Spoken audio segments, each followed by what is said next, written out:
आज हम बात करते हैं रेंज ऑफ मोशन की, चैप्टर नंबर 3। सबसे पहले हम introduction of range of motion देख लेते हैं। रेंज ऑफ मोशन जो है क्या होता है, जब बेसिक टेक्निक्स हैं जो हम यूज़ कर रहे होते हैं for the examination of moment के लिए और इनिशिएशन ऑफ द मोमेंट के लिए। ठीक है, एग्जामिनेशन ऑफ मोमेंट के लिए और इनिशिएशन ऑफ द मोमेंट के लिए यूज़ कर रहे होते हैं into a program of therapeutic intervention.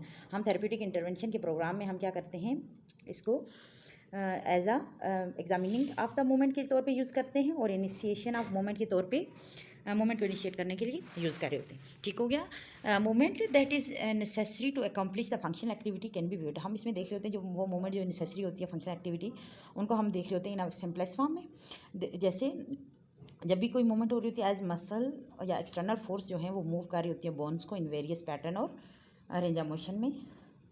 हमारे पास जो फोर्सेस कौन सी, या तो मसल्स है या फिर एक्सटर्नल फोर्सेस हैं, वो क्या करती हैं, मूव करती है बोन्स को इन डिफरेंट पैटर्न में और रेंज ऑफ मोशन में। ठीक है, जब भी कोई पर्सन जो है मूव कर रहा होता है, ठीक है, मूवमेंट करता है in the integrate control of the muscle activity that cause or control the movement. क्योंकि क्योंकि उनकी जो उनके कंट्रोल ऑफ मसल एक्टिविटी है वो कहाँ से कंट्रोल हो रहा है, उसको वो कहाँ से कंट्रोल हो रहा होता है, हमारे सेंट्रल नर्वस सिस्टम से। ठीक है, the integrate control of the muscle activity that cause or control the motion come from the central nervous system. ये सारे जो कंट्रोल हो रहा होता है और ये काज हो रही होती है जो एक्टिविटी ऑफ मसल, ये हमारे सेंट्रल नर्वस सिस्टम से कंट्रोल हो रहा होता है। अच्छा, जब हम बात करते हैं कि बोन जो है मूव कर रही होती है with respect to each other at the connecting joints, क्योंकि ऑब्वियसली बोन जो है वो मूव कर रही होती है एक दूसरे के साथ कनेक्टिंग जॉइंट में। जो हमारे पास स्ट्रक्चर ऑफ द जॉइंट है एज वेल एज इंटीग्रिटी और flexibility of the soft tissue जो पास हो रहे होते हैं ओवर द जॉइंट्स में और अफेक्ट कर रहे होते हैं अमाउंट ऑफ मोशन पे जो अकर हो रही है इन दो बोन्स के दरमियान। जब भी हम मूवमेंट करते हैं, बोन्स जो मूवमेंट कर रहे होते हैं जब भी, तो जो स्ट्रक्चर ऑफ द जॉइंट है उसकी इंटीग्रिटी और फ्लेक्सिबिलिटी उस जो सॉफ्ट टिश्यू की जो उसके जॉइंट के ऊपर जो पास कर रहे होते हैं वो अफेक्ट कर रहे होते हैं किसको, मोशन को बिटवीन द टू बोन्स। ठीक है, तो जो भी हमारे पास फुलेस्ट पॉसिबल मूवमेंट होती है तो उसको हम क्या कहते हैं, the fullest movement, the full motion possible is called range of motion. जब हम when moving segment through it's range of motion, जब भी वो रेंज ऑफ मोशन हो रही होती है जहाँ पे भी, तो जितने स्ट्रक्चर्स हैं उस इन द रीजन, जो जितने भी स्ट्रक्चर्स हैं उस रीजन में जहाँ पे मूवमेंट हो रही है, रेंज ऑफ मोशन हो रही है कंप्लीट, वो अफेक्ट हो रहे होते हैं। कौन कौन से होते हैं हम अभी देखते हैं। सबसे पहले हमारे पास जॉइंट की surface, synovial fluid, joint capsule, ligament, fascia, vessels, nerve, ये सारे जो हैं वो क्या हो रहे होते हैं, अफेक्ट हो रहे होते हैं। रेंज ऑफ मोशन जो है वो हम दो टर्म्स में देख रहे होते हैं। एक होता है हमारे पास जॉइंट रेंज में, ठीक है, और एक होता है मसल रेंज में। यानी कि जब हम क्योंकि जो भी रेंज ऑफ मोशन हो रही होती है या वो जॉइंट रेंज की टर्म में हम देख रहे होंगे या फिर मसल्स की, क्योंकि क्या जॉइंट ने वो रेंज पूरी की यानी कि, या मसल में इतनी वो जो मूवमेंट परफॉर्म कर सकता है यानी। ठीक है, इसके लिए जब हम रेंज की बात करते हैं, जॉइंट रेंज की बात करते हैं, तो हम उसमें किस तरह में देख रहे होते हैं, हम उसको देखते हैं जैसे फ्लेक्जन है, एक्सटेंशन। फ्लेक्जन में का मतलब ये कि क्लोज टू द दो जॉइंट्स का आपस में क्लोज होना, एंड देन एक्सटेंशन अवे जाना, एबडक्शन मिड लाइन की तरफ आना, एडक्शन मिड लाइन की तरफ आना और abduction away from the mid line, और देन है रोटेशन। ठीक है, ये मोमेंट हम किस में देख रहे होते हैं, जॉइंट रेंज में। ठीक है, जॉइंट रेंज जो होती है, जब हम क्या करते होते हैं, जॉइंट रेंज को हम मेजर कर रहे होते हैं किससे, गोनियोमीटर से, और हम क्या करते हैं, डिग्री रिकॉर्ड कर रहे होते हैं किससे, इसकी हम देखते हैं। तो जो रेंज जो होती है अवेलेबल मोशन हम यूजली रिकॉर्ड कर रहे होते हैं गोनियोमीटर से देख रहे होते हैं और उसकी डिग्री को रिकॉर्ड कर रहे होते हैं। मसल रेंज जो होती है वो रिलेट होती है to the functional exertion of the muscle. Functional exertion of the muscle से रिलेटेड होती है। तो हम सबसे पहले देखते हैं फंक्शनल एक्सर्शन की बात करते हैं। Functional exertion is a distance that the muscle is capable of shortening after it has been elongated to its maximum. ठीक है, वो डिस्टेंस होता है that the muscle is capable of shortening after to being elongated to its maximum. ठीक है, in some cases functional exertion जो होती है और रेंज ऑफ मसल वर्क जो होते हैं वो डायरेक्टली इन्फ्लुएंस हो रही होती है हमारे पास जॉइंट से। Joints influence by the joint it cross. ठीक है, क्योंकि उन मसल्स की रेंज पे अफेक्ट कर रहा हो, क्योंकि उन मसल की रेंज जो है वो डायरेक्टली अफेक्ट कब कर रही होती है, क्योंकि वो या तो जॉइंट्स पे अफेक्ट कर रही होती है जिनको वो क्रॉस कर रहे होते हैं उनसे, क्योंकि देखो इसकी एग्जांपल ऐसे है कि जो ब्रेकियालस मसल्स है उसकी रेंज जो है लिमिटेड हुई होती है by the range available at the elbow joint, क्योंकि ब्रेकियालस मसल जो है वो हमारे पास ट्रू वन जॉइंट है मसल्स है। वन जॉइंट मसल्स क्या होते हैं? वन जॉइंट मसल जो होते हैं जिनका प्रोक्सिमल और जिनका जो हमारे पास प्रोक्सिमल और डिस्टल अटैचमेंट होती है इनकी, वो ऑन दी एक ही बोन पे होती हैं on either side of the one joint, ठीक है, वन जॉइंट के आइदर साइड पे होती हैं। और जब हम बात करते हैं टू जॉइंट मसल्स की, टू जॉइंट की या मल्टी जॉइंट मसल्स की, इनके मसल जो होते हैं वो क्रॉस कर रहे होते हैं टू और मोर जॉइंट्स को, ठीक है, और इनकी रेंज होती है go beyond the limit of any one joint the cross, ठीक है, उससे ज़्यादा हो जाती है जिनको वो क्रॉस कर रहे होते हैं। फॉर एग्जांपल हम जब बात करते हैं टू जॉइंट मसल्स की, यहाँ पे हमने देखा टू जॉइंट मसल्स में हमारे पास यहाँ पे हैमस्ट्रिंग मसल की एग्जांपल दी हुई है, जो क्या कर रहा होता है, फंक्शनिंग कर रहा होता है एट हिप एंड नी पे, ठीक है। इफ़ इट कंट्रैक्ट, जब ये कंट्रैक्ट होगा, जब if it contract and move the knee into flexion, जब ये कंट्रैक्ट होगा नी को फ्लेक्जन में लेके जाएगा, वाइल साइमल्टेनियसली ये हिप को किस में लेके जाएगा, एक्सटेंशन में ले जाएगा। It shorten to a point, एक पॉइंट पे ये शॉर्टन होगा, उसको हम कहते हैं एक्टिव इनसफिशिएंसी, ठीक है,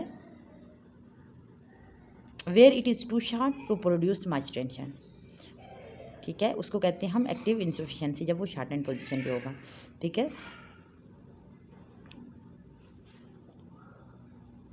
और ये one end of the range हो रहा होगा, this is one end of the range होगा, ये दिस इज़ ये एक एंड ऑफ द रेंज होता है। जब हम बात करते हैं ये फुलीएस्ट, जब मसल रेंज हमारे पास एक तो एक शॉर्ट एंड है, एक लेंथ एंड, शॉर्ट ये एक एंड ऑफ रेंज हुआ क्योंकि शॉर्ट एंड हुआ, और जब हम बात करते हैं it is fully length and होगा, जब ये फुली लेंथ एंड हो जाएगा ना, तो ये लिमिट करेगा मोशन को at one of the joint पे, ठीक है, जिसको वो क्रॉस कर रहा होगा, उसको कहेंगे हम पैसिव इनसफिशिएंसी, ठीक है।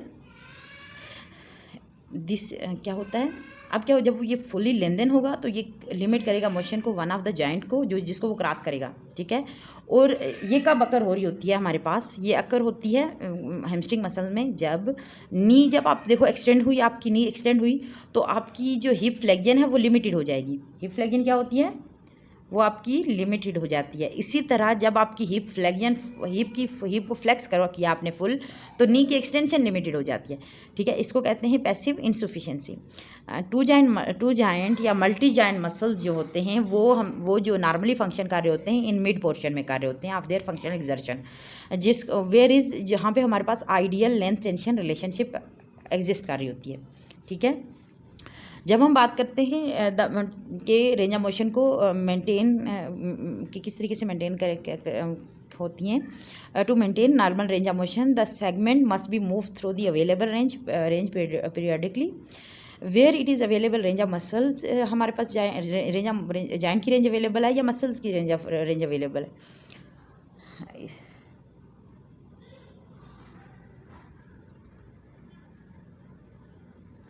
It is recognise that many factors जो हैं वो, जैसे हमारे पास systemic joint, neurological, muscular disease, surgical trauma insults जो हैं, ट्रोमेटिक इंसल्ट्स जो हैं, सिंपल इनएक्टिविटी या इमोबिलाइजेशन फॉर एनी रीज़न जो होती है वो क्या कर रही होती है, हमारी रेंज ऑफ मोशन को डिक्रीज़ कर रही होती है, ठीक है। थेरेप्यूटिकली जो हम रेंज ऑफ मोशन एक्टिविटी कर रहे होते हैं, हम वो आर एडमिनिस्ट्रेट कर रहे होते हैं ताकि टू मेंटेन करें हम जॉइंट और सॉफ्ट टिश्यू मोबिलिटी को, ताकि minimum loss of functional flexibility का और कंट्रैक्चर फॉर्मेशन ना हो, ठीक है। एक्सटेंसिव रिसर्च जो है रॉबर्ट शेल्टन ने प्रोवाइड किया एविडेंस के जो of the benefit of the movement on the healing tissue पे वो बेनिफिट दे रही होती है इन वेरियस पैथोलॉजिकल कंडीशन में, बोथ लेबोरेटरी क्लिनिकल सेटिंग में, ठीक है।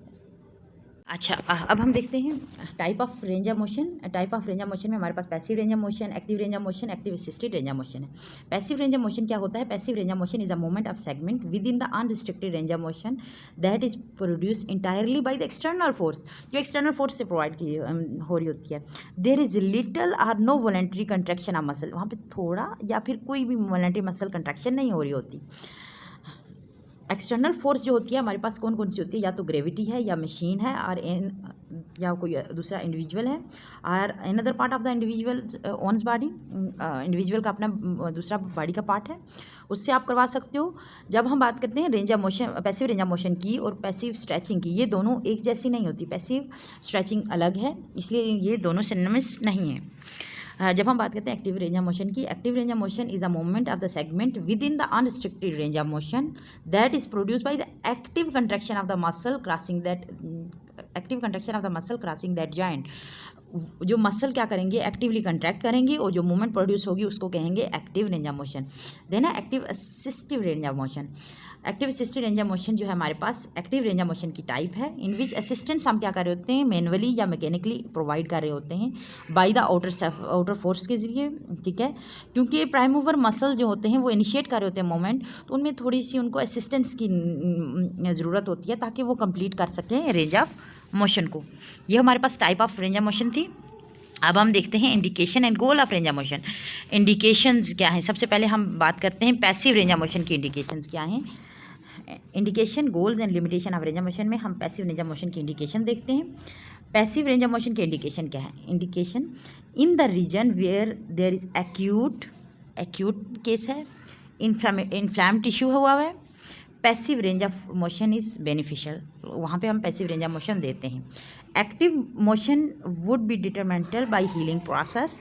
इन्फ्लामेशन जो होती है आफ्टर द इंजरी और सर्जरी, यूजली जो होती है हमारे पास इन्फ्लामेशन जो हो रही होती है वो इंजरी या सर्जरी के बाद यूजली 2 to 6 डेज तक रहती है, ठीक है। व्हेन द पेशेंट, या फिर हम कब देते हैं, when the patient is not able और not suppose to actively move the segment, या फिर हम तब उनको देते हैं जब पेशेंट खुद नहीं कर रहा होता, या फिर वो जो अपना जो सेगमेंट है उसको नहीं मूव करवा सकता, जैसे कि कामाटोज जो पेशेंट हैं, पैरालाइज्ड हैं, या कंप्लीट बेड रेस्ट है जिनको दिया हुआ, जो हुए कंप्लीट बेड रेस्ट में हैं, तो उनको जो मूवमेंट हम प्रोवाइड कर रहे होते हैं बाय द एक्सटर्नल फोर्स, उनको ये passive range of motion indicate होती है। या फिर passive range of motion indicate होती है after surgical repair of contractile tissue when active movement, जो active motion would be compromise the repair, जो रिपेयर मसल है उसको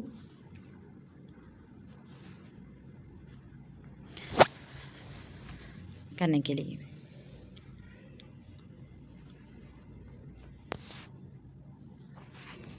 देना हमारे पास goals of passive range of motion क्या होते हैं। गोल क्या है, primary goal of passive range of motion क्या है। Primary goal is to decrease the complication को डिक्रीज करना, which would occur with the mobilization, जो भी मोबिलाइजेशन से अकर हो रहे होते हैं उनसे, जैसे कि कार्टिलेज डिजनरेशन हो रहा होता है इमोबिलाइजेशन की वजह से, एडिजन फार्मेशन हो रही होती है या कंट्रैक्शन फार्मेशन हो रही होती है, और स्लज सर्कुलेशन हो रही होती है, उसकी को हम क्या कर रहे होते हैं, इनको कम से कम किया जाता है, ठीक है, ताकि ये डिकम्प्लिकेशन डिक्रीज हो जाए। तो हमारे पास इनके गोल क्या है, सबसे पहले हमारे पास गोल है मेंटेन जॉइंट और कनेक्टिव टिश्यू मोबिलिटी।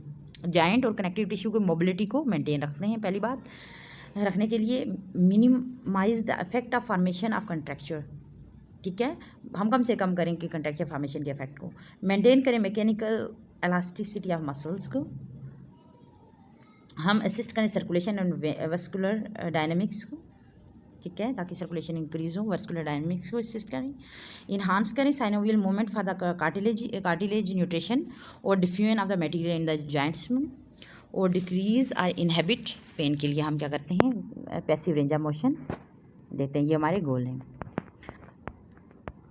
अच्छा, और क्या इसके गोल हो, और क्या है इसके गोल हैं पैसिव रेंज ऑफ मोशन की।